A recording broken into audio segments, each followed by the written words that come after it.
یہ بدعت یہ کہ ہندو چونکہ وہ بت پرست ہیں تو ہم لے کا بت تو بنا نہیں سکتے تو مزار بنا کے پھر انہیں کو سجدہ شروع کر دو. تو یہ آیا سارا وہیں سے ہم لوگوں کے حکومت کے مزے لگے ہوئے ہیں بھائی, وہاں سے پیسہ کما رہی ہے گورنمنٹ. مزاروں پہ چندے باکس رکھے ہوئے ہوتے ہیں, گورنمنٹ نوٹ چھاپ رہی ہوتی ہے. حکومت کیوں یہ کام کرے گی؟ ان کے منہ کو لگ گئی ہے حرام کی کمائی. تو جو بھی جن کے کنٹرول میں بھی مزار ہوتے ہیں نا, سردے کر رہے ہیں لوگ, جہنم کا سامان کر رہے ہیں اپنے لیے.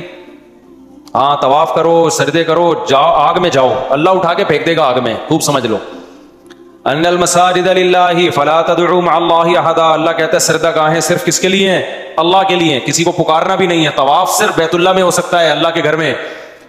کسی مزار کا طواف کرنا, سردے کرنا اور مزاروں پہ جانا, میلے ٹھیلے, یہ سب ناجائز ہے, حرام ہے. سمجھتے ہو؟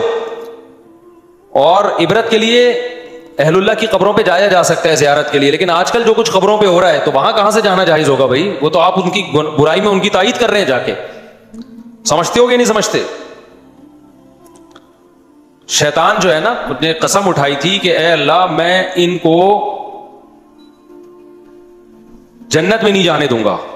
تو شیطان اپنا کام کر رہا ہے, ایسے ایسے کام کرواتا ہے عقیدت محبت میں کہ آپ سمجھتے ہو کہ اللہ ہمارے اس عمل سے خوش ہو رہا ہے, حالانکہ اللہ ناراض ہو رہا ہوتا ہے.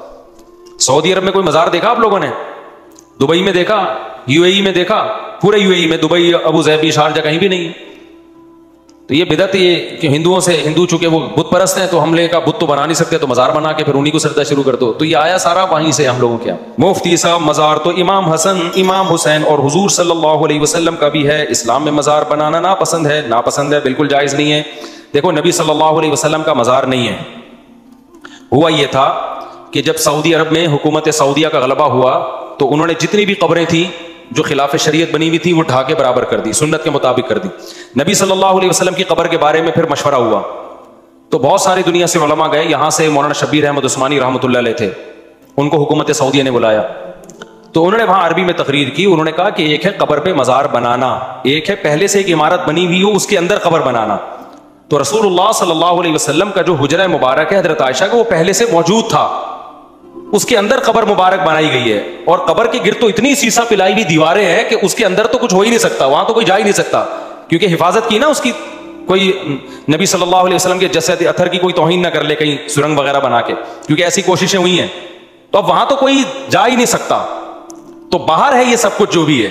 اور اس کی حفاظت کے لیے پہلے عمر بن عبدالعزیز نے 4 دیواری بنائی, 6 دیواری بنائی, تاکہ 4 دیواری اس لیے کہ بیت اللہ سے مشابہت نہ ہو اور کئی لوگ طواف نہ شروع کریں, تو 6 کونے والی دیوار بنائی عبداللہ بن عمر نے حفاظت کے لیے, تاکہ کوئی اندر جا ہی نہ سکے. پھر بعد میں سیسا پلائی ہوئی دیواریں. تو وہ قبر تو اتنی پیک ہو چکی ہے, اس پہ تو مزار بنانا یا نہ بنانا یا کچھ ممکن ہی نہیں ہے. تو یہ سب باہر ہے.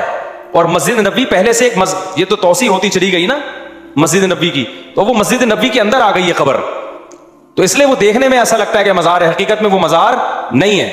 اور نبی صلی اللہ علیہ وسلم کی صحیح حدیث ہے کہ میری قبر کو عیدگاہ مت بناؤ. آپ نے فرمایا اللہ یہود و نصارہ پہ لعنت کرے, وہ اپنے پیغمبروں کی قبروں کو عیدگاہ بناتے ہیں, سردہ گاہ بناتے ہیں. تبھی پیغمبر صلی اللہ علیہ وسلم کی قبر پہ میلہ ٹھیلا نہیں ہوتا جو مزاروں پہ ہوتا ہے. وہاں بیٹھنے کی اجازت نہیں ہے, وہاں صرف یہ کہ آپ سلام پڑھیں اور نکل لیں. تو اس لیے اللہ نے اپنے حبیب صلی اللہ علیہ وسلم کی قبر کو اس سے محفوظ رکھا ہے. لیکن آپ عبداللہ شاہ غازی کے مزار پہ جاؤ اور پیغمبر کی قبر پہ جاؤ, دونوں میں زمین آسمان کا فرق نظر آئے گا.